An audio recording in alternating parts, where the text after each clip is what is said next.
for me to say what my brand is about at this point is that it has evolved.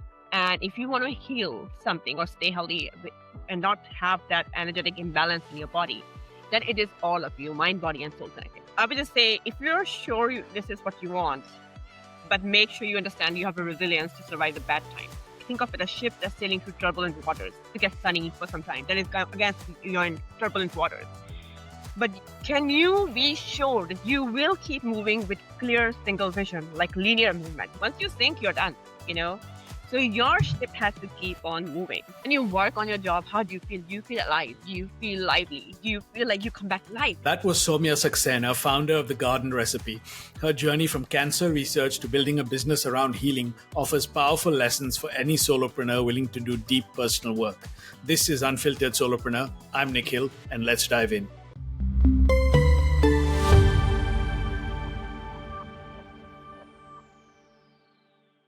Hello and welcome to a new episode of Unfiltered Solopreneur. I'm your host, Nikhil Vaish, founder and CEO of Boost Solo.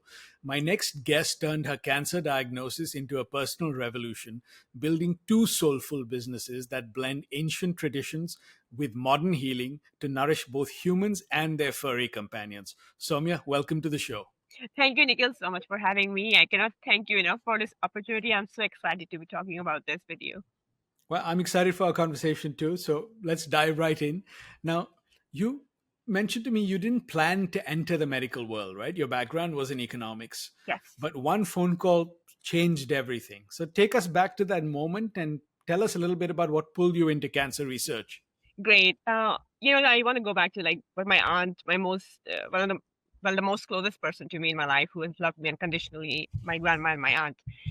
My aunt always said, "What is meant for you in destiny is going to happen. Nobody can take it away or erase it. It's going to take place no matter what." So I always used to say to my college friends, and I had great friends. We like a large group. I'm like, "No, I'm not going to go in medical field. I'm not applying there." When we were all just looking for jobs, we were broken. We just want to make it big. And so I was doing economics major with a minor in marketing and BBA and human development and consumer science. These were my minors. So in no way I was linked to medical field at all. And uh, so I was like, that's not a yes for me ever. And then all of my internships were like, from small ones like in Merrill Lynch and Payne Webber to all of the other ones were like projects with like data analysis and stuff, like, oil and gas and chemical kind of.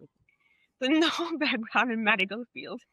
And then one of my engineering had finished and I was close to graduating and I was interviewing with pretty relevant big companies, And then one phone call came, like you said, and it was like, "Well, we just saw your resume on Monster and we love it. Could you come for an interview right away?" And when you're broke and you're like, "I need to get some job right now because my money's about to finish," then, and I left my parents' home when I was 20 years old. So I've been like very like self-made, all independent, dealing with all struggles. By the time you have dealt with enough struggles on your own, because I'd already gone through those sleepless nights without dinner and feeling hungry and not having money to buy even food, okay, or not having money to, like, go anywhere or buy anything for myself. I had been through all those nights, sleeping in the car in cold winters. This is really just the truth, and not having money to pay the rent. So for a few days, I just slept in the car with all my stuff, like I shared with you previously. And when you go through that, you don't forget those moments. You just don't forget it. And I didn't have a home where I could go back to my parents' home. It wasn't the situation in my case. I was raised by my beloved grandparents. And so for the first 10 years. And then after that, we moved with my parents and the relationship has always been troublesome, frictional, So I just want to say it out there as the raw truth, So it was like, when you have gone through that and you don't have options, you're just like, okay, I just need to go for interviews and see what comes up. So I went for the interview. It was at Methodist Research Institute here in Houston, in Texas Medical Center. It was in cancer oncology and research. And I had no idea why I even showed up there because I had no like research background, I think. And they were like one of the people who was relevant in the department interviewed me. And so I thought, okay, the interview is done. It went great. And I just left. I told my friends, well, when you have friends, you just share everything with them. They're your support group. I'm like, well, it went great, but let's see what comes out. Because I still have two other companies that I was interviewing with, really big companies, So it should finalize there. And those were my first options, And so then I got a call again that we wanted to come for a second interview because the director of the department wants to meet you. And he's the one who runs all the clinical trials and everything. So I was like, okay, I'll show up, because again, I needed the money. And so I went for I thought it was going to be a second interview. Like, we are still interviewing candidates. We let you know how companies go.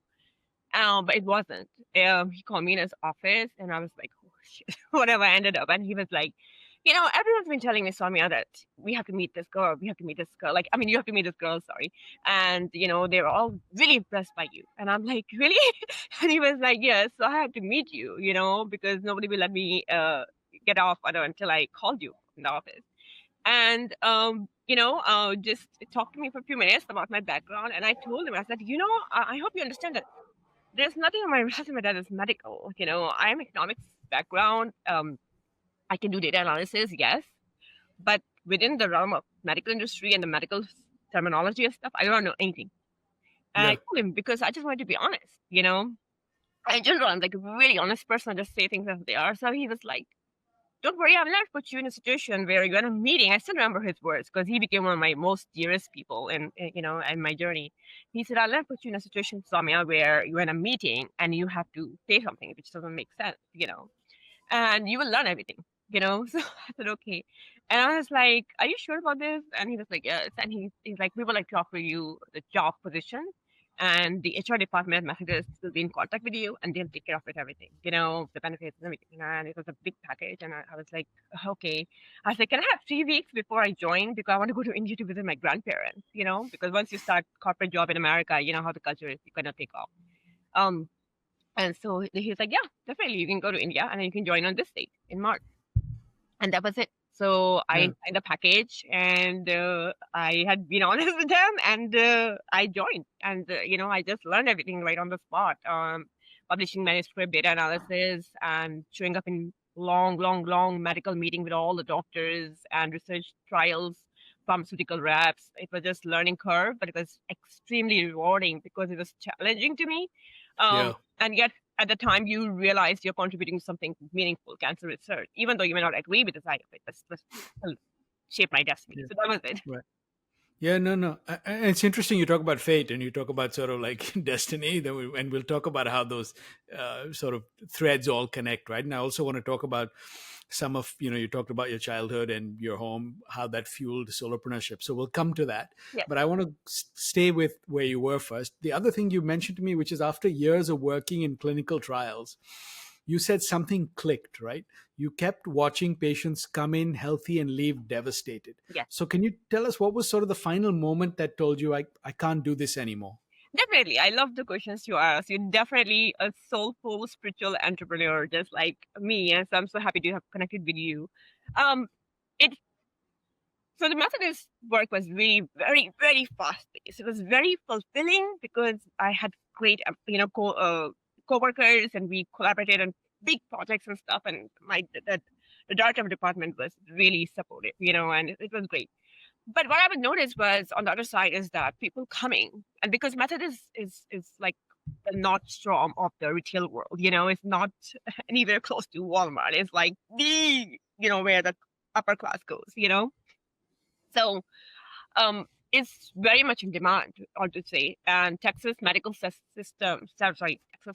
Center in Houston is in top 3 generally in US, So it was very fulfilling that way. But what I would see was that people would just come and they would be pretty healthy, just looking like me and you, healthy hair, healthy body, healthy skin, healthy fat and protein in the body. Everything looks good, very active and very aware of their surroundings.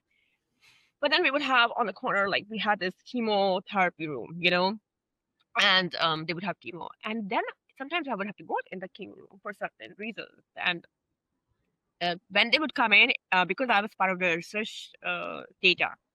So one of the things we decided was that when the patients come in, I would start meeting them and help them with the 20-page questionnaire. That was just one of my roles, because that would guarantee that the data that I get at the end for the clinical trials is top-notch quality.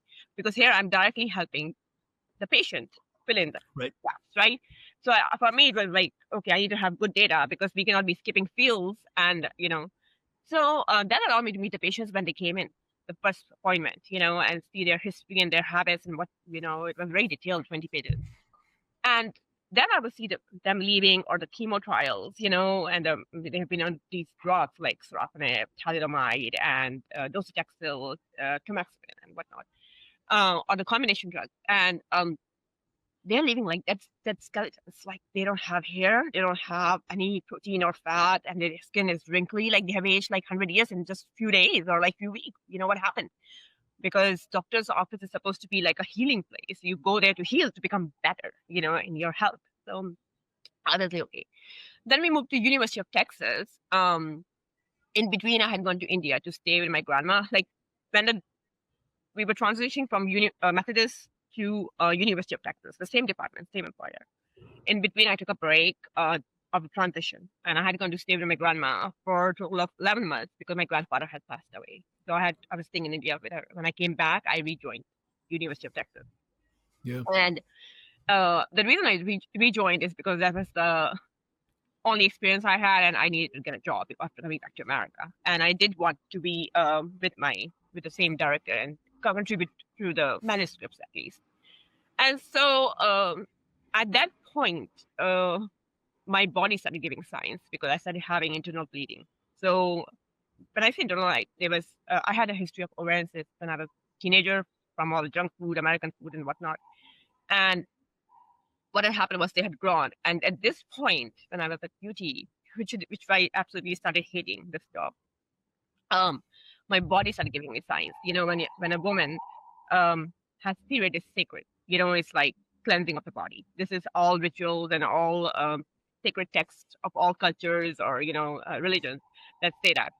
But when we have something which is uncontrolled bleeding, and it was going on for 3 years total, for me, it was a sign that life is just passing by out of me. It is asking me for change, and I'm just changing because my old blood is freezing, and I had it like nonstop for 3 years, and I was still working, and I was still very active, like super active. I would come home, take the dogs out. I still had 5 dogs because I rescue dogs, and they were the center of my life. And I was still, just living my life 100% independent, cooking food, taking care of the bills and everything. And I continued doing the job because I needed money. Like I needed to have money because I had nowhere else to go. I know I was going to pay my bills. So, and I had my dogs depending on me. So, but I was like, I have to quit this job at one point. I cannot push my body beyond this. I had already pushed it Yeah. obviously for about um almost a year and a half with continuous bleeding and managing to go to work and walking, everything with such low iron levels and whatnot. And so I was like, but this is giving me a sign that I need to change something. The blood is just coming out of my body. It's just nonstop. It's coming out. And my managers knew about it. I had to tell them that, look, if it happens like at work where I have a lot of bleeding, then I have to go home. I have to change. And this is all on my website. It's all being shared on my newsletter. It has been shared in the panels to wake people up and listen to their calling and their bodies and minds sign. This is already out in the open. And I was like, so my managers knew about it, and I told my employer, my director, and then I just quit my job. I said I cannot do it anymore. Yeah. Right for my body, I have to quit my job because this is taking life out of me. Okay, I had to heal my body, and just this is over. I cannot take it, and that was it. Right. Yeah. No. And then I think you said that a little bit after leaving your job, you got your own cancer diagnosis, Yeah. right? So the next part And of the journey was and that. Yes, you you're right. told, and I think you said you told your doctors just to remove the tumor and nothing else, Yes, and then you walked away from conventional treatment, right? So I exactly. mean, so I hear what you were saying in terms of seeing the patients come in and leave out, but what gave you the confidence to sort of trust your own instincts over sort of traditional medical advice at that point? I would say do a couple of things because it would be not fair to you or your viewers if I didn't include the actual truth of my personal life. So when I was raised by my grandma and my beloved grandparents and my aunt, my grandma and my aunt, these are the two integral people of my life. They're my backbone.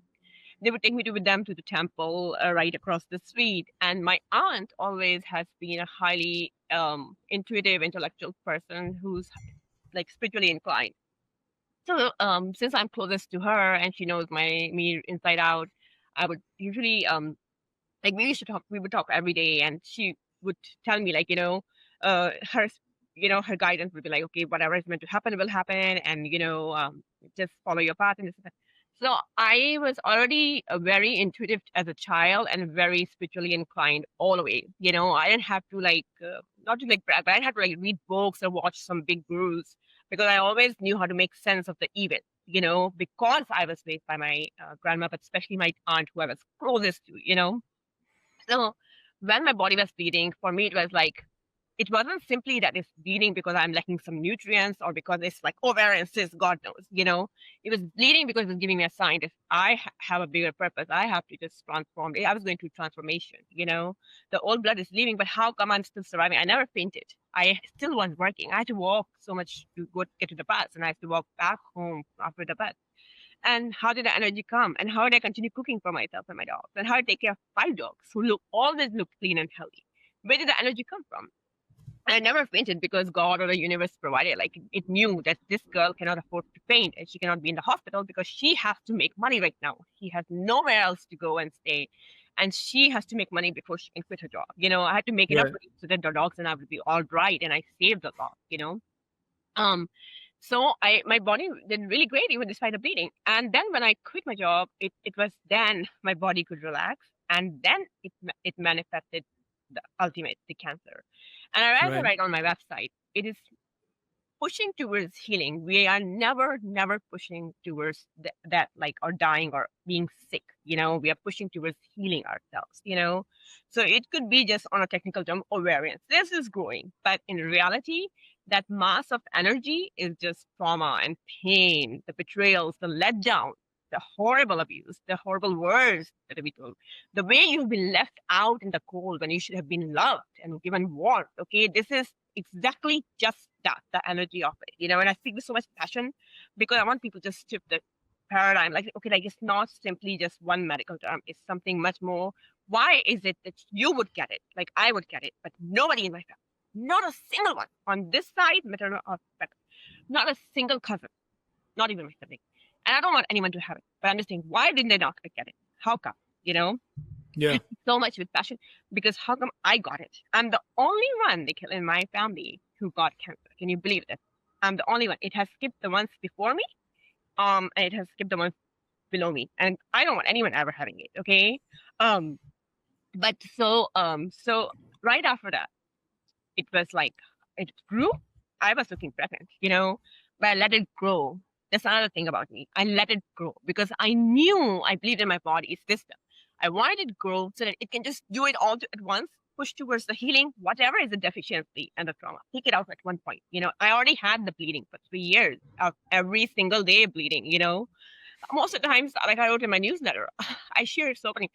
I was wearing like black pajamas because I just wasn't secure enough. Like, God knows when the bleeding would just increase. And Yeah. of course I was wearing pads, and this is very open. And so it was like after the bleeding and in between of that, my cancer started growing. It became like really big. And I let it do it because I believe in my body's wisdom, not what doctors say, not what the world says, and definitely not my family saying. Most of them are like sick. So I let it grow, and I knew, I prayed to God. I said, give me my body should give me a clear sign when it wants me to go for treatment, whatever the treatment is. If I'm not able to heal it and at the time, of course, I had immense knowledge, no doubt about it, but your knowledge grows. Like, you are a husband today and you're a father or you're a pet owner. Today, you are much more capable in your role than what you were like 10 years ago or 15 years ago, right? You've learned through it. It was the same thing. Like, I had knowledge, but I just did not have enough um, to suppress it. It still grew. So I just said, give me a sign.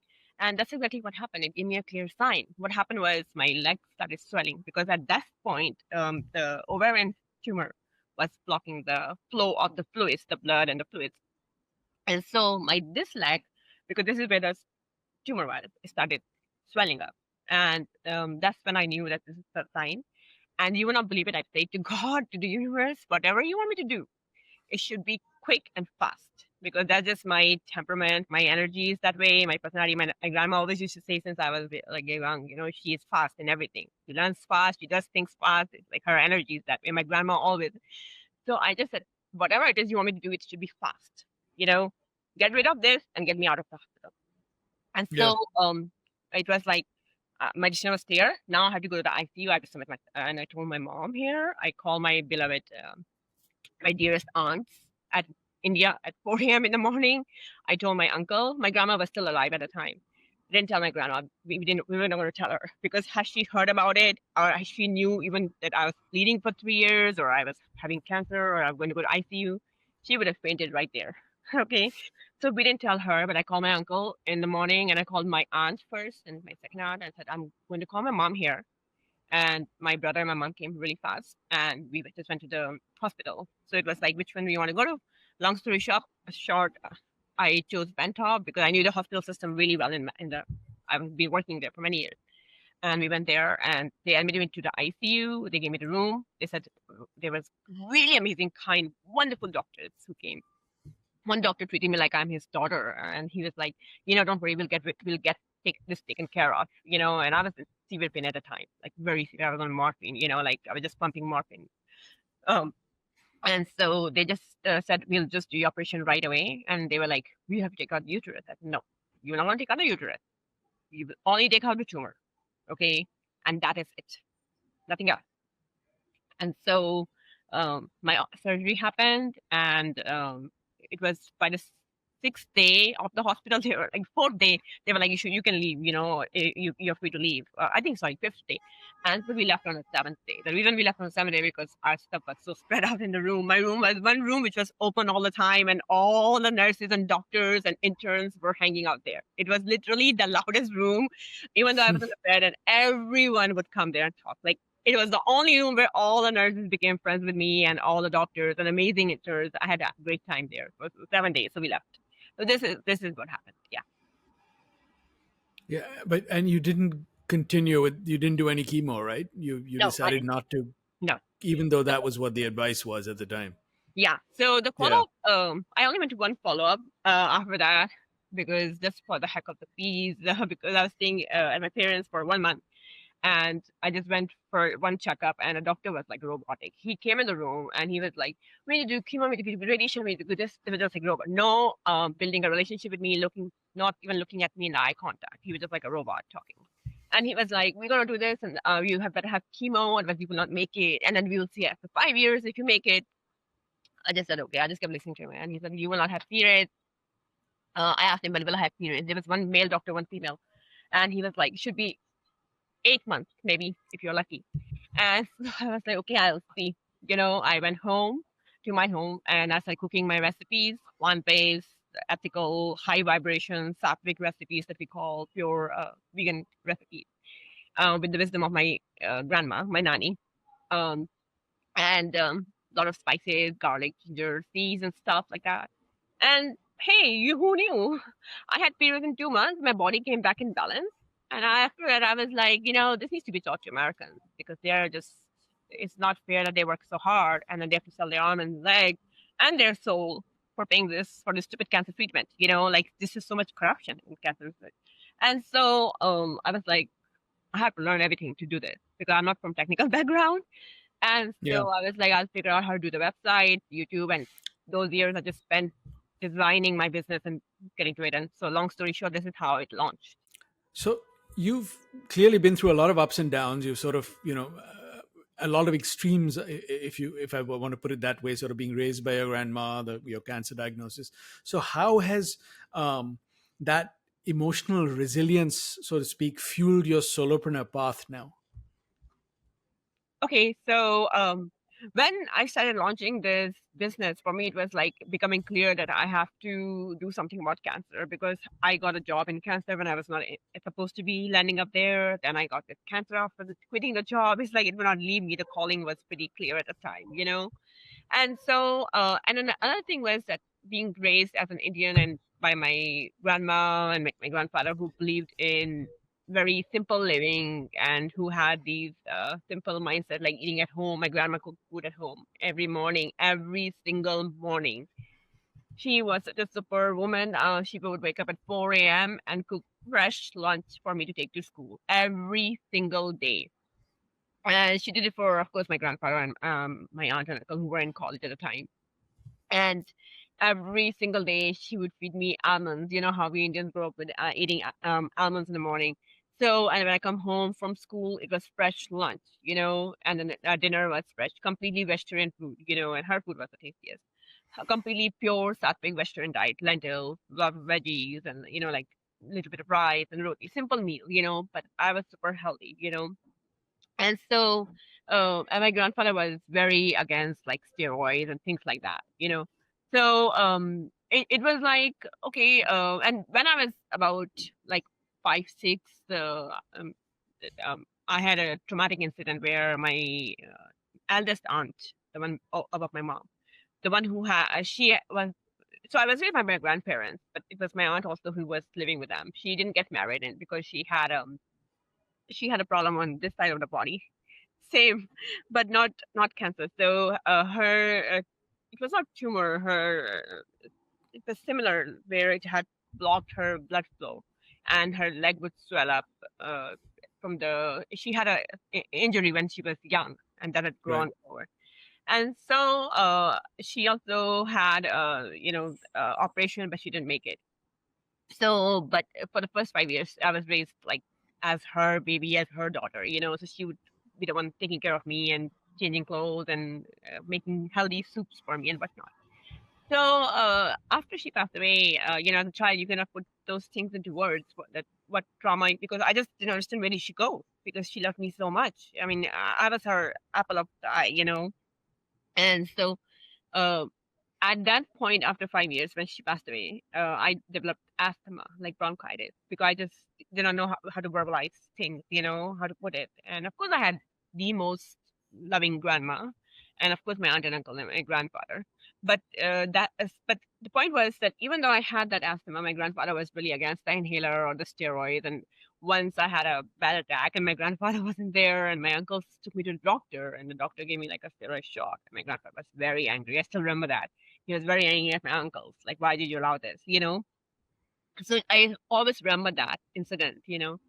So, and coming from India, it was like, okay, I need to go back to my roots, because it was also metaphoric. Like, I need to go back to the girl that my nanny raised. I need to go and find that girl who was very happy and loved back in the first 10 years of her life. And I need to go back, because that cancer was a calling, that my body bleeding for 3 years and creating this mass was a calling to wake up and find my worth and love myself enough to get away from toxic people and situations. And so it was like it was both metaphorical, a truth, spiritual truth happening in my life. At the same time, my body was giving me clear signs that something is missing. You need to find that, and you need to go back to the girl that your grandma raised and your aunt loved, that they believed in. So it was just a combination of that, and then it's so weird, because I really went back. What is food? It's just vibration. That's what we eat. Yeah. When you cook food with anger, we have the same reactions in our body. When we cook with love, it heals the body. And so, um, I started cooking food that was resonant of my childhood, of what my nanny would make with spices and lentils and stuff like that. And my body healed. And in that journey also, I was going back to a part of me that was lost, that my nanny, because with my parents it was like meat and eat whatever the heck you want, and not like a blame game, but it's like, that's the first time I had meat, and I absolutely hate it. I absolutely hate abusing the animals that I didn't know I was abusing at the time. They had just become something on a plate, when I did not see their soul and their sadness in their eyes and screams in the slaughterhouses. So I hate that. So I went back to the girl that was, and this is how I started cooking and launched my YouTube channel to teach people about this. And it became a whole business. Right. And we'll dig into that a little bit more. But I love how you sort of, I mean, most people would take some of these experiences and sort of use it as an excuse not to do anything, right? In terms of what they faced, and you've used it to propel you and to turn it into a mission. So I love that. And Thank also you. the other thing which you said I totally relate to, is like, people always ask me what's a good Indian restaurant. I'm like, I never go out to an Indian restaurant, because once you've had home cooked food, you Oh, you're can right. never have restaurant food, right? You're I mean, right. it just Absolutely. doesn't compare. So You're I know right. people are always shocked when I Absolutely, say that. absolutely. I love cooking for myself, and right now I'm just like with me and my dog that I rescue. They're the center of my heart.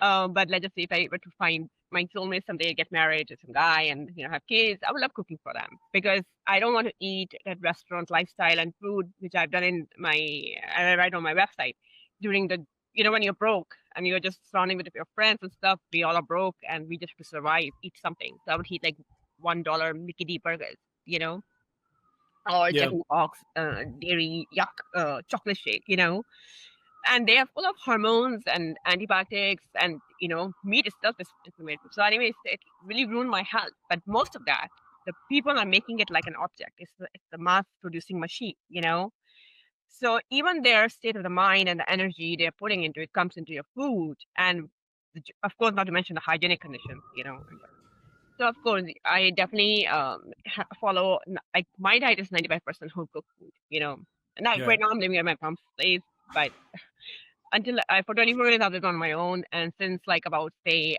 when I got my master's job, till like now about 20 years, it's like home cooked food. I would say Yeah. about 17, 18 years to be more exact. Yeah, home cooked meal. Right. No, I totally get that, and I relate to that. But so I want to switch gears a little bit and talk about the brand you're building and what the garden recipe. Now, one of the things that was interesting to me is the garden recipe isn't just a business, right? It's your healing journey turned outward. So, how do you explain the heart behind it to someone who's discovering it for the first time? So it's it was initially launched like okay, I want to go into the cancer field and reaching out to cancer patients and cancer survivors, and initially it launched for that because that was really what my mission became, like teaching people to open up their eyes about first about cancer, and then of course how you live your life, environment, and ethical aspects of animal agriculture is pretty horrible. You would not do it to yourself or your kids, and why do it to somebody else? So it was just about those things that I was passionate about. But as I grew, um, it was more of my uh, own journey, and it was more of my wish to give more and make it into a full health organization that it has Yeah. become. Yeah.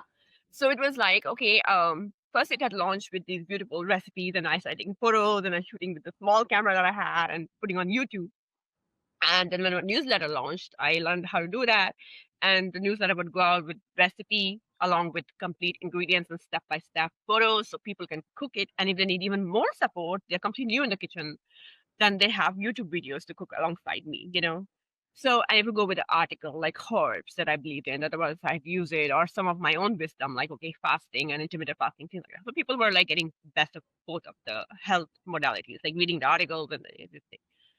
And then I was like, it needs to have more support. So I have two sections right now. The recipes, plant-based, organic ingredients, and people are getting full support through the YouTube and the website. And they're also getting these articles because you remember had worked in cancer research, and I always have been a very good, excellent writer, and I also worked in manuscripts that were going to NIS Right. and PubMed. So um, I knew how to write detailed articles and points to cover and things like that. So people were loving the quality. I really had great subscribers who came. I always wanted high quality people as opposed to just a crowd. Yeah. Yeah. So I had that blessing. I got really good high quality people. But then I was like, what else has helped me heal? It was like, okay, I've been very mindful about my journey. Look at the way I live my life. I have disciplines. Like in the morning, I wake up. I don't actually own a cell phone. I don't put on my cell phone. I don't listen to like bad music. I don't eat outside. It's not about the action of not eating outside. It's the energy of these things. I wake up and say my affirmations, and I wake up to listen to like beautiful music. When I cook food, I'm very particular. I'm playing some good, really nice, beautiful music because that vibration is going to the food, and that food is going into my body or my dog's body, the ones I love the most. So I was like, okay, I need to teach people about spirituality, how we can, and then I have always been lucky that people have always opened up with me very instantly. They have felt comfortable in my space to share their most deepest, darkest, traumatic experiences through my friends in college and the wonderful people I have met in my life. Um, so I was like, why don't I just take their stories and my stories and write a section on themes like gratitude, courage, and determination, motivation to make it. You have to sometimes you can just rest your soul and don't do anything. And sometimes you have to push yourself to do something, so finding a balance. So things like that. How do I write these articles? And so I launched the spirituality section. Right. All work for me and still no money coming in. I didn't make it into some big bank account, nothing like that. But it was just my wish to give to the people. And so I launched the spirituality section on themes like gratitude and courage and whatnot. And these are, a lot of them are like real stories, or these are articles on something like Buddhism prayer, metta prayer that anybody can do, like, forward prayer. So easy things that people can do. It's on spirituality, not religion. And then I thought, what else has helped me heal? Well, okay, how did I view my cancer? Going back to the roots. Mm. And then separating from my grandma and my aunt's dying and things like that. And then the horrible, horrendous journey with my parents, that has taken a toll on me. By the way, I'm the black sheep of the family. So, the child who says the truth and sees the truth and cuts through it, but it's all like, hate it, like, beyond words, like, how dare you say the truth about us? So it's like, how come like the word black sheep of the family? So it was Yeah. like, okay, how do I, and my crowd is most of those people who are like rebellious and see the truth in everything, whether it's politics or their own family and things like that. They're just different. And so I was like, how do I teach people about this journey even more? And so one thing that came out to me through other people and my stories, like people, men, women on this earth are walking with a lot of sexual trauma and emotional and mental trauma that they're holding on to. So I was like, I definitely need to launch a section on healing sexual trauma and other facets of it, like emotional and mental trauma. So I launched sex. It's not about sex and intimacy, like try this position or that position. No, no, no, no, no, no, no, nothing like that. It is all about how to heal yourself at the root level, and especially with men not having any shame to be vulnerable and to find that it's okay to heal yourself so that it doesn't become into a disease. So we're still at the root of it is like healing our body, be it cancer or something else, because this is just energy that's stuck in the body. And so I Yeah. like to provide a safe space to both the sexes, men, women, anybody, um, to realize that there's a whole structure that needs to take place for healing, be it cancer or anything else, to not come back and to heal at the root level. Okay. The structure that we have right now, the system that we have right now is just go to a doctor and take this medicine and heal the symptoms. It doesn't do anything else. It's not about based on nutrition. No doctor would tell you eat blueberries and eat a plant-based diet when they know it heals you, and they will not refer you to a massage therapy and an acupuncturist because you can take out the traumatic feelings from your body. This is how it should be. Go to, investing in your own care. Okay, then after this, you go and work through your own sexual trauma or write in journaling. Okay, how about you wake up in the morning and listen to some meditation music and do some, affirmations. Okay, so this is what a whole new structure should be in going forward in the world with, our generation moving forward and for our kids and grandkids.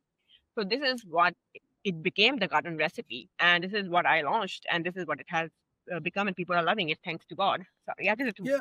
Well, I think what comes through is the authenticity, right? I mean, I think one of the things people always make the mistake of is they launch a business thinking they want to give people what they think they want rather than just authentically sharing. Because I always say brands are always about building a tribe.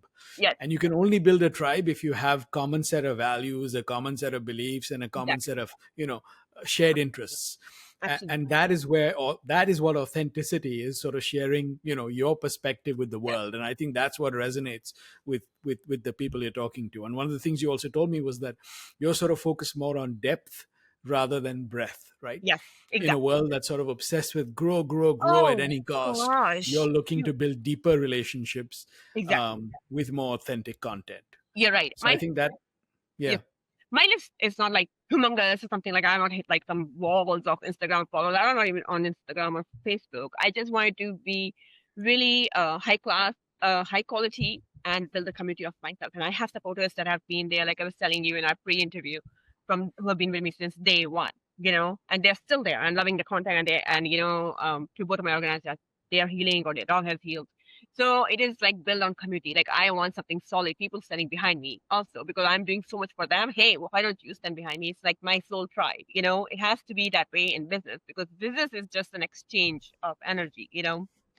So I wanted to build on quality of people. I wanted to find people like myself, you know, because my journey has been so alone itself.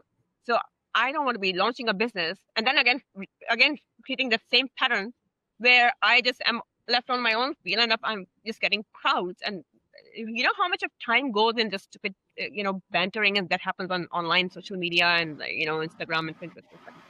No, I want people who are really passionate about healing. And also as a leader, you're leading the business. You're not like goo in, lost in it. You're still the leader of your business and you're still leading the crowd. They don't know what they need. They do not know they need this next section of spirituality and next section of sex and sexual trauma, to be able to talk about these things, they don't know the modalities that exist until you tell them what is there. This is what Yeah. to heal yourself. Okay. And this is what I'm presenting to you from my business. You don't need to be just taught about blueberries and eating greens. That is important. The most first thing is about your food. Okay. What you eat and put in your body. But beyond this, if you want to heal something and keep it healed permanently, it is all of you. And I'm giving it to you. This is the garden recipe. And so this is how it came out to be. Yeah, so that's interesting though. You cover a lot of territory though, right? So your brand covers food, wellness, spirituality, and even healing from sexual trauma, as you just Absolutely. said. Now, Absolutely. that's not an easy thing to market. That's a lot of different things to sort of talk about and build the connectivity against, right? So, what's been the hardest part of sort of explaining the full vision without confusing or overwhelming people? Yeah.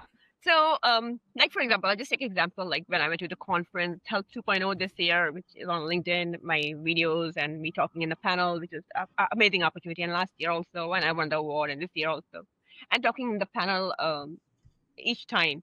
So I always say, this was my journey, how it started, but you don't stay at the starting point. If I were just about cancer, it's going to, dim out at some point. Um, And if I were just about a recipe blog, there are billions of recipe blogs, and God knows there are many that might be even better than mine. Hey, go for it. But it is all about what I have learned from my life and my intention to heal and lead as a group. Is I'm the leader. So it is like, you know, so what, as going back to the point, what my brand is about, what my group guests and what the garden recipe stands for going forward and this is in the phase one, it's just about laying the foundation. You know better than anybody. You are a New Yorker, you deal with a lot of solopreneurs and you teach a lot of people and you have talked to a lot of entrepreneurs. You have had a, fulfilling journey as an entrepreneur. So it's not simply about, just, eat this meal.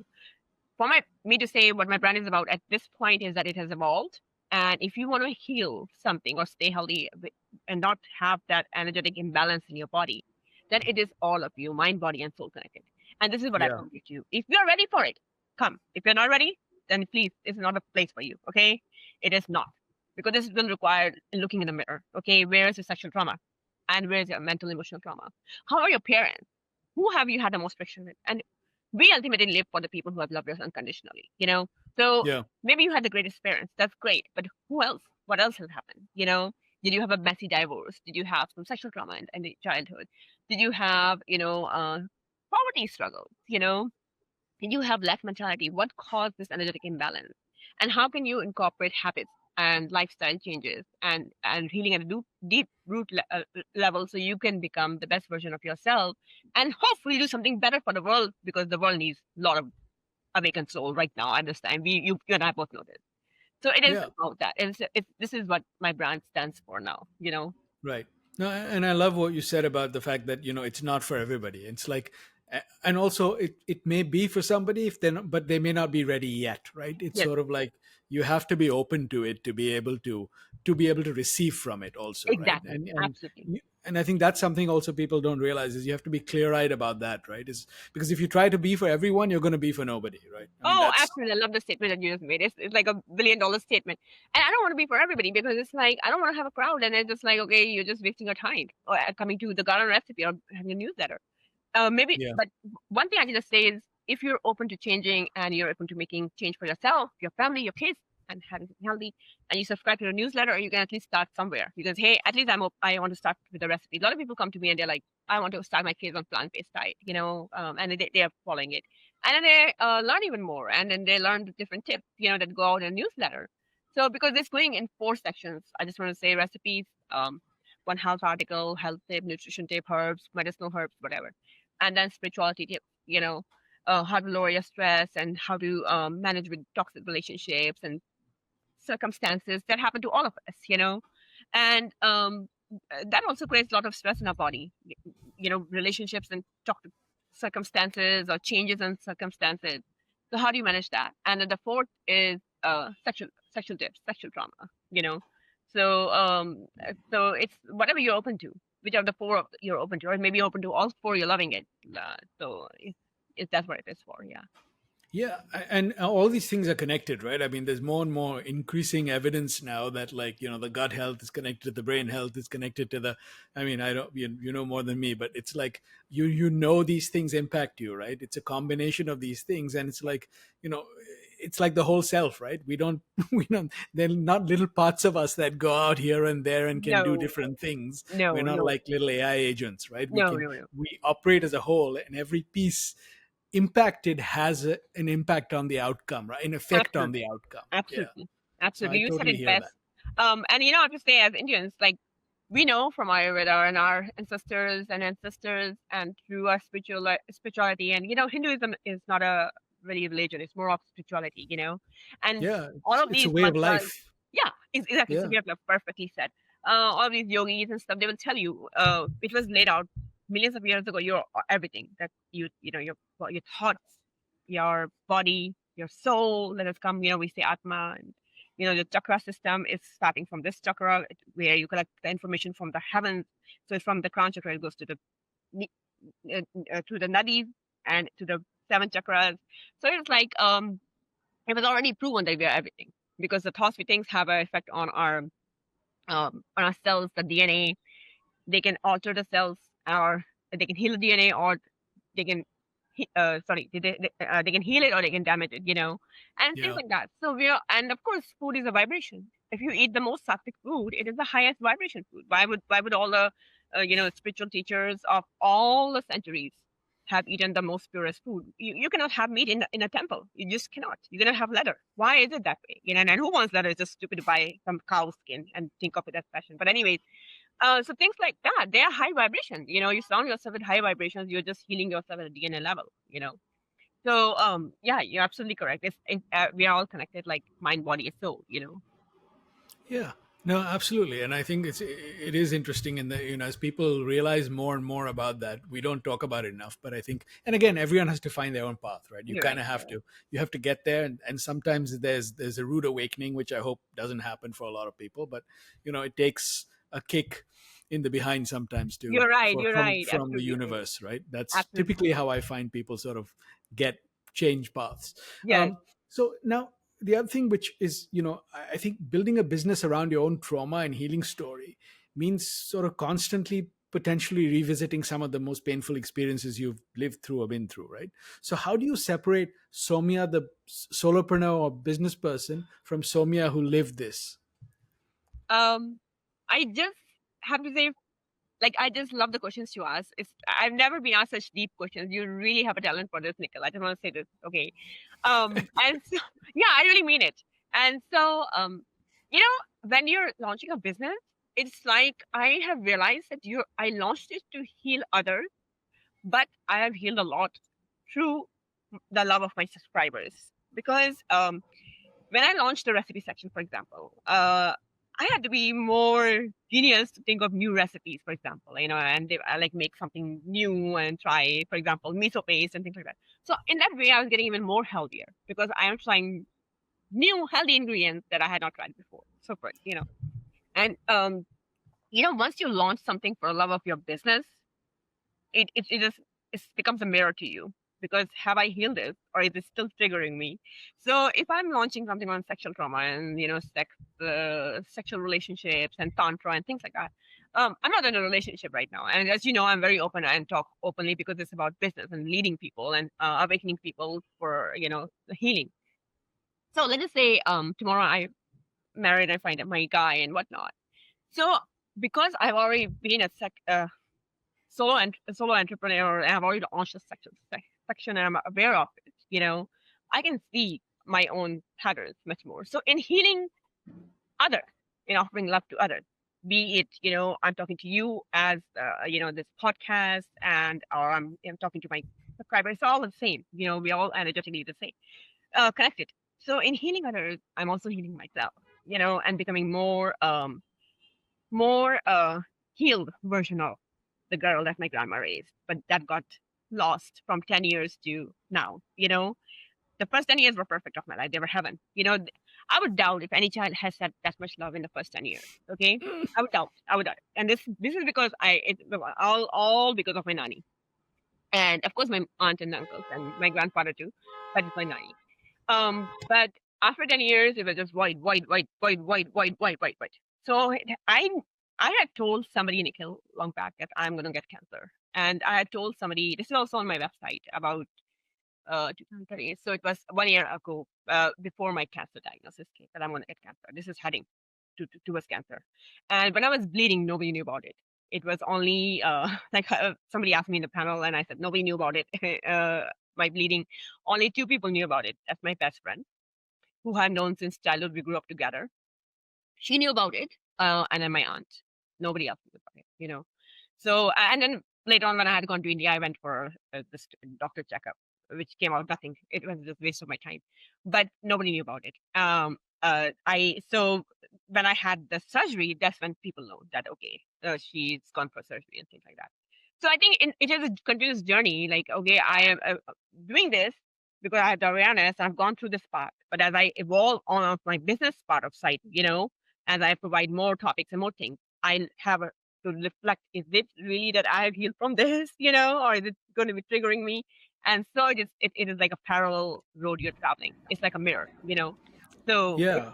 and it will switch. It will switch. Are you a leader in this case? Because I'm in health and wellness. Not like selling products like cosmetics, for example. That has no depth to it. Nothing against cosmetics, but this is a highly intense business of what I'm running. So I'm not selling shoes and clothes. It's very personally involved. It's about my story, and when the book comes out, it becomes even more intense. So it's like a parallel road. And sometimes I'm writing something or telling something or sharing something, and I'm like the leader in that and energy. And sometimes I'm like the mirror. Am I, you know, completely healed from this? Or am I still getting triggered? Or are my emotions coming up? When I'm talking about my nanny or my childhood or the first 10 years or after the 10 years, the hell that I went through. So it is like continuous journey. I don't think you ever are exempt from it. That's the right word. You're not exempt from it. Yeah, no, I love that, and also I think that's sort of goes back to that authenticity, right? You're sort of, I love that you the way you said it, you're sort of healing in this journey while healing others, right? Yes, And yes, that sort of reflects back on you. yes, And in fact, I remember there's a scientific study that actually where they found that people who give yes, are happier, who help yes. somebody else end Or, up happier. And absolutely. first they thought, it was rational that, you get credit or you get, but then they found anonymous donors are happier than donors who Yes, actually, yes. who say who they are, right? Which means that it doesn't really hold up. Absolutely So true. there's Absolutely true. really something to that in terms Yes. of, Yes. using See, like your through healing to your heal others. business, Yeah. you're giving all of the small business owners, because I'm not somebody big, I'm not a global brand or anything. Yeah. You're giving me a chance to say something about something I'm passionate about, and you are actually helping me beyond words to, expose my business out there, bring it out more out there. And so you're giving to me at this point, your vibration is really high. You're in a very high vibration because I'm the recipient of your kindness, of your time, and you're allowing me to just feel safe and just say my raw truth. Yeah. And so it is absolutely true. When we give, we are in the highest vibration. And like I just want to just add this point, if anybody watch like in the future, like, okay, how you asked this very profound question about how I am as Somya, the girl who went through all this, and then Somya as an entrepreneur. And my answer would like wrap up in this same words, like, okay, when you do something with love, as I'm launching this, like I love my business. I'm absolutely proud of it, beyond words. And I love my subscribers. So it evolved because of my love to give to people more. And that had allowed me to see where is my nutrition lacking when I make better recipes. Oh, wait, I could have started this long time ago. Um, and so, and the other sections log. And okay, so I'm giving this, but in giving love to them through this, I'm also healing myself even more. So yeah, through love, we also heal ourselves, you know? Yeah, no, I get that. So now you've had to become part researcher, part chef, part healer, part business owner, part website developer, Yes. all while navigating your own healing and sort of building this business. But I want to know, what's the most surprising skill you've had to develop that you never saw coming? First, it has to be in stages because I I don't even own a mobile phone. I'm very like anti-technology, and I just want to live a simple life, you know. So it was like when I started thinking of launching a website and launching the YouTube channel, I was like, God knows, for me, it's like climbing the space. If somebody asked me to go to moon in the, and that machine, I would be like, no, I cannot do it, you know. Yeah, So I had to like learn all that on through Google typing. Because I had no support, like none, nobody even I could ask, you know, at that point, like can you just teach me? And so it was like very scary for me. So I finally decided on a website and how to launch it and learned everything. And same with the YouTube channel, making videos with my small camera that my mom had to give me on my birthday, and just using it. And then I was like, how will I figure out how to make a video? So how are people loading the video? And so these things were like mysteries for me. So eventually I figured it out and I was able to load it and using a free software on my laptop that was there, Movie Maker. And right. so it was like that was a challenge. And once it's launched, I was like, oh my God, who will do the newsletter? How do people run the newsletter? And so I had to figure that out. So it was just like you just take one step at a time. And then others once you've had a grasp, because I designed my websites on my own, 100% on my own, you know. So from not knowing anything, complete zero background in it, to overcoming the fears and then launching it, it made me pretty much very comfortable with the website. So I could do the second website for my second organization, the garden food. And so, and then, it is evolving where I could like launch some courses and run it and like with a bit of money coming in here, there just to pay the bills and whatnot. So I think it is like challenging, but I think you remind yourself that you're working on your own dream. You're not working for somebody else. It's your own dream, and when you work for it, it feels very fulfilling. It's like how you're doing this. It doesn't feel like work to you because it's your passion to bring all of us limelight for 5 seconds. It's like that. So it's like your energy of giving. So it's like, okay, what else is next that I can offer and that will be successful, that can also sustain me from the phase one stage to phase two stage of the business, and yet I can continue doing this. So I think you overcome those challenges because of your love for your dream and your linear vision. It's pretty linear, like in a sense that I have to get where I have to get. People need to know about this. Like, if you don't believe in your product, get out of the market in the first few minutes. It's like, don't even be there if you don't believe in it. It takes time. No one knows this better than you because you interview so many people, and it takes time for any new small business, or you can say entrepreneur business, to go on steps like a baby. We don't tell a baby to start running a marathon. We will never do that. So it's the same way. It takes time, but you are investing time, consistent steps, and you see from where you started with nothing. It was just thought to what it has become, and then you just keep on going and let it become what it's going to become, in the future. So yeah, Yeah. overcoming Yeah, challenge. no, uh, and there is a learning curve too, right? Because I mean, Big. I'm an introvert, and like this scared the hell out of me doing a podcast. And I will admit, it took me about 20 episodes when it felt like work, right? Because Wow. I was learning, I was sort of building a muscle. Now it does not feel like work. No. Now I look forward to my conversations every week, and I forget that I'm working, right? So but again, it's like there were, and I stuck with it because I believed in it, right? And Yes. there was something I felt like this platform needed. I needed a platform to sort of tell these stories. That's kind of where I was coming from, which Yes. is why I persisted. And like you said, if you don't believe in your product or what you're doing, then yeah, don't do it, because if you're just doing it for money, it's never going to work, No. And you have to be proud of unfortunately. it. Like the podcast that you're doing and how you become so excellent at it, you have to be proud of it. Because if you don't believe in the podcast, you're not going to believe in the energy of the guest either. And you're not going to believe in presenting somebody. And one day it's not going to take off. And, like I was just talking about the different podcasters that have become successful. They're like, well, the first few years we didn't make any money and we had like 10 views. And that's Yeah. the same thing with my YouTube channel. Like, I had like 5 views for the first recipe, and you're thinking, why are my recipes so good? Why are not people? But it just takes time. People don't know about it until they find out. And Yeah. let it and grow organically. Yeah, and you have to believe in it for that time to sort of happen, right? Otherwise you'll exactly. just give up if you don't Oh believe yeah, in it enough, because it's a lot of work. It's a It's lot not. of work and Yeah. it's very challenging because your personal life is running parallel to your professional life. And personal life, if it's not so settled, it is challenging because I've been doing it all alone on my own, Yeah. along with, rescuing dogs and some of my beloved dogs going to heaven. When you're in a rescue business, some dogs make it, some dogs, if they were old or they fell sick. It's just I had 8 dogs running through all of this, and they're very, very loved and taken care of. So, and then in between, 2 years before my dad passing away, suddenly, and so it just been challenging. When my cancer happened, when I had my surgery in 2014, May, 2014 May is when I had my surgery, and I was like, no, I'm not going to be going back to the corporate world. I was living out of my savings, and I said, I'm not. My grandma was like, no, you should find a job and live your life. I said, no, I'm going to come to India to spend time with you first. Then heck with the job and anything else. I'll figure it out later. So I went to India in September end to spend time with my grandma. And that's the same trip where she had a brain stroke. And she went to the ICU and she was there for 2 months and she passed away January 17, 2015.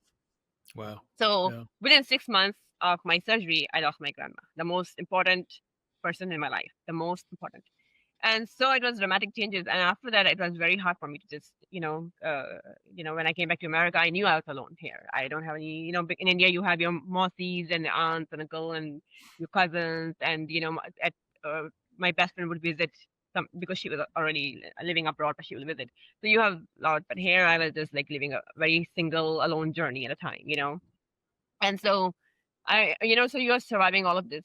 You're going through the grief cycle and you have your dogs. And my previous pack got old. Obviously, they had been with me for many years and then they were going to heaven. So it was like, whoa, my world is crumbling down. And right then I had launched my business 2018 July, in July, 2018 in July. And after I launched my business, one of my most beloved dogs, my main dog, he had a long journey with me, over 12 years, and it was his time to go. He and my two main dogs, they died. So my business launched on the night of 17th, and one of them died on 21st. I think she was just waiting for me to just launch because she knew if she dies before, I would not even launch it. She was Yeah. she had the old dog, really old dog, Boston Terrier, one of my most beloved dogs, my best friend. And I had rescued her from a shelter in a very bad situation, and she had stayed with me for 8 years, very healthy, but she was very old. I rescued her very when she was adult, so must be like 14, 15. And she died on 21st of July. When she died, because she was one of the pack leaders, my other pack leader, he died on August 2nd. I was like, oh my goodness. I just launched my business, the garden recipe, and newsletter is about to start. I have no idea how I'm going to catch myself because my most, uh, after my grandma, my backbone is gone. These two dogs, they were my backbone. And they have been with me through so much, through my cancer, through my bleeding, through years and years. My dog had even traveled to India 3 times with me. He had gone to Paris and, Amsterdam. So it was like all of that gone. It's just crumbling down. But I just wanted to bring this point because it's like you just keep going because it's your love for believing in your business and what you want to do and what you want to give.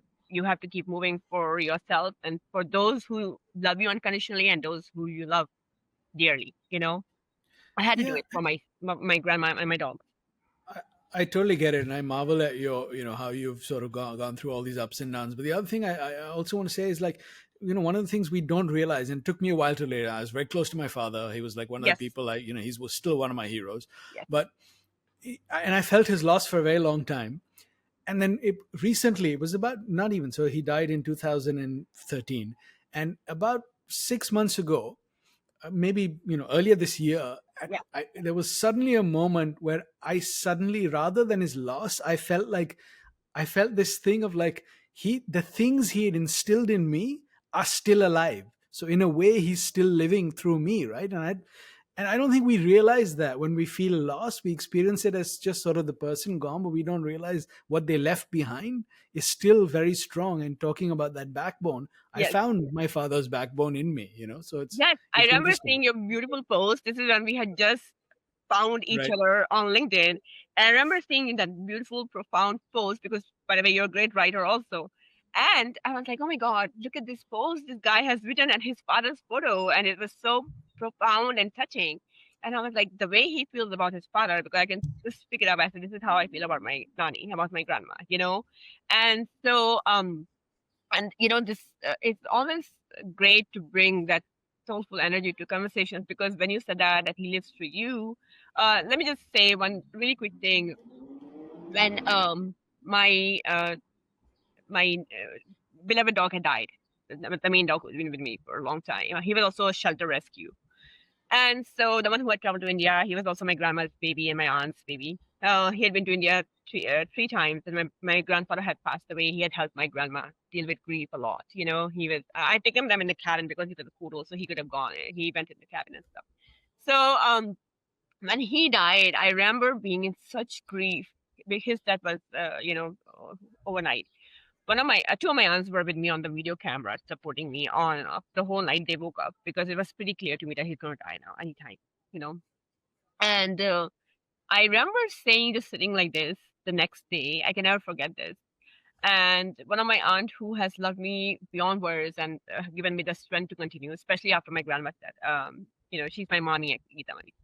So I remember just saying, just thinking in severe sadness and grief. Like, what will I do now in this life? Like I just thinking, like, how will I live without him? And my words came out was like, in Hindi, "Pata nahi kahan chale gaya." So for the Western subscribers, it means where did he go? God knows where he went. Saying like that. God knows where he went, and his dead body was lying over here in front of me. I can never forget the words that she said. She immediately said, तेरे अंदर चले गया और कहाँ चले गया? Meaning, he went inside you. Where else would he go? You know? Right. And Yeah. I just was taken back by the statement in absolute grief and hopelessness of my situation. And I just looked like, what did she just say? Because my mind was lost somewhere else. And his dead body is right here. And I just thought my world is just gone. Like, how will I handle this all alone? Of course, I had other dogs at the time, but, it was just my previous pack, the heart of my soul was going to the Rainbow Bridge. So when I just said, "Ki pata nahi kahan chale gaya," like, wait, God knows where he went. And her saying, "Tere andar chale gaya aur kahan chale gaya?" He went inside you. Where else did he go? It just resonates exactly what your sentiments are about your beloved father. He lives through you. He's in your daily habits, and everything that he's taught you about giving and doing something meaningful is still showing up in your life. It's presenting itself through the energy of that. And so Yeah. And it's recognizing that, right? And same with your grandmother, and she lives through you. So yes, he it's definitely does. He definitely does. yeah. I live for her, and I always say the fact that I made it through cancer because my cancer was pretty big, and with bleeding in 3 years, it was pretty big. I mean, I was looking pregnant at the end of the stage. Yeah. And so I always say, if I'm alive and cancer free, 11 years in May 10th this year. So it is because of the prayers and blessings and love of my grandma and my aunt. You know. Right. So All right. Well, I'm going. Powerful story, of course. Now we have to keep going though in terms of get towards the end of the podcast now. So if you could offer one piece of advice to somebody wanting to start their solopreneur journey, what would you say to them? I would honestly say at this point, just do it because and also I would just say if you're sure this is what you want, but make sure you understand you have the resilience to survive the bad times. Because Yeah. you better go to the lane first that if something bad happens in your personal life, it doesn't impact your business. And even if it does impact you, you can still continue the journey. It is like a ship that's sailing. The toughest part is that it's like, think of it, a ship that's sailing through turbulent waters in the dark rain, then the thunderstorms and lightning, and then it gets sunny for some time, then against you're in turbulent waters. But can you be sure that you will keep moving with clear single vision, like linear movement? It cannot be, I'm fluctuating. I'm just going to sink half. No, no, no, no. I'm going to sink fully. Then I'm going to rise up. No, once you sink, you're done, you know? So your ship has to keep on moving, irrespective of whether how much is raining on the ocean, how much is thundering, how much lightning, or how much is sinking already, or if there are cracks. Fix the cracks, okay? But you just have to just be like, keep pulling until you reach the day where your business is not dependent on you. You have monetized it, you have digital products, whatever, and you can now be outside doing the brand, like a brand ambassador, doing talk shows, collaboration podcasts, and events and stuff like that. And you can hire employees. But until that, you just have to be single linear vision. Like, okay, I'm going to keep moving. Nothing's going to stop me. I might take a rest. I might take a break. And if I have cracks in the ship, I'll fix the cracks. But it's nothing like, I'll sink halfway, then I'll rise up. No, once it sinks, it sinks. You cannot leave it alone. You can't shut your business down for a month or two and just be like, okay, I'm done. If you don't have No. the liberty as an entrepreneur in the first few years or up to the first decade, you don't have it. Yeah, no, true. And I love that analogy. And in fact, I was picturing my first year going through the storms and coming, and knowing there will be more, right? You just have to navigate those seas, though. Big So, time. is there anything else you'd like to share with our listeners that we haven't covered? I think we've covered so much more. I would just say, uh, from the side of the solopreneur, my biggest advice would be if you're really passionate and this is your calling, universe will give you signs. Even when you're young, like my aunt, beloved aunt who raised me and who passed away when I was just 5. Her last words were about me at, make sure when she grows up she's a doctor. I don't know how she knew when I was just about to be 5. I was just 4. I don't know why she thought I should be a doctor. So basically, I didn't become a doctor, but her analogy was like, okay, make sure like she's a healer. Yeah, I don't know yeah. what she saw in me, like a 4-year-old kid, like that should be a healer. And that's exactly what I'm doing. Through my organization, through my wisdom, thanks to God, there are dogs who have healed through cancer, and there are people who are healing from cancer diseases. And people write to me all the time that their aches and pains have gone, or they're healing with their grief and the journey that I've gone through. I write articles on that, so they reflect on it. And so I would just say, make sure that there are signs and synchronicities that universe will send you. Along with that, make sure it is your passion. Because the question to ask is, if I quit this job, okay, right now it's not giving me the money I want, it's not giving me the freedom, it's so dependent on me, still very heavy, blah blah blah blah blah. You can complain all you want. But when you work on your job, how do you feel? Do you feel alive? Do you feel lively? Do you feel like you come back to life? This is your passion. So this feel like work when you're working on your website or whatever the work you're doing. And um, second thing is, let's just say you could do your job and you want like a steady income, because the income will give us a lot of things. It gives you ability to travel, buy things that you want, you rent the houses you want, cars, blah blah, blah all the materials, right? But let's just say you were to just quit the job, analyze it. Will you be happy if you got a job, like a corporate job, and you had to go 9 to 5 and sit there in a cubicle booth and the day just passing by, and you just have to be honest. Can you make peace that you're not going to go back to your passion? Can you make peace? Like your calling is not going to keep on calling. Can you tell me for sure it's not going to keep on calling? Because if you get the corporate job and the best salary, $1 million, and it can buy everything you want to buy right now and a house, um, and it take care of your loved ones and blah blah blah. But can you be sure that your calling inside is not going to keep on rising? Because then are you going to have conversations with people wherever you meet in the grocery store, wherever, and you're going to go back again to the same discussions about health? Because whenever I meet people start asking me like, okay, can you just tell me about, oh, I have a dog or I have this, and I will still start talking about health.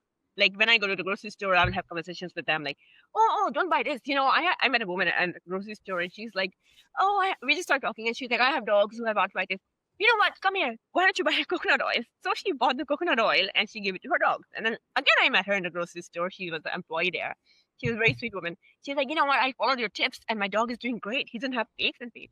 So even in conversations, it's your passion that you're talking about. So Yeah. if you can promise that you're not going to be talking about your passion and you can promise me that you don't care about animal rights and whatever you're passionate about and never going to think about it, then corporate job is for you. Make peace with it. But if it's not, you're going to keep on coming back to it in conversations with people or in opportunities or thinking about it, dreaming about it all the time. And you want to do this. If something inside you that's so unsettling, then you're the chosen one. You're made for something much more bigger than that. It's not for you, the corporate world.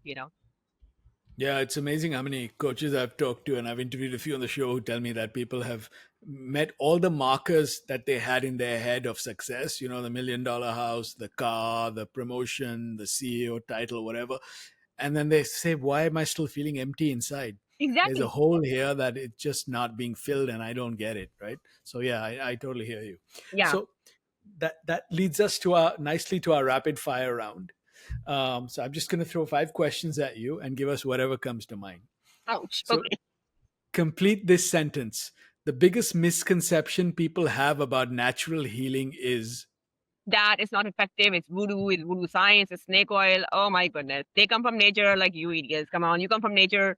You're going back to nature like ashes. So what can heal you better than Mother Nature? And universe is so grand, full of galaxies, and you're telling me it can't heal you? I mean, come on. Yes, well said. If you could instantly teach one thing to every person on the planet, what would it be? That animals are living beings just like your kids and your dog, and to eat them and to make them into objects is called being morally dead as a human being, and you should not be morally dead. It's too waste of a life as a human being to come here with a soul and to do this. Maybe watching some videos of slaughterhouses, dairy farms, and pig farms would do you much good for your soul. What's one Ayurvedic tip everyone should try today? In terms of Ayurvedic tip, I would just say, God, this is like pretty tough.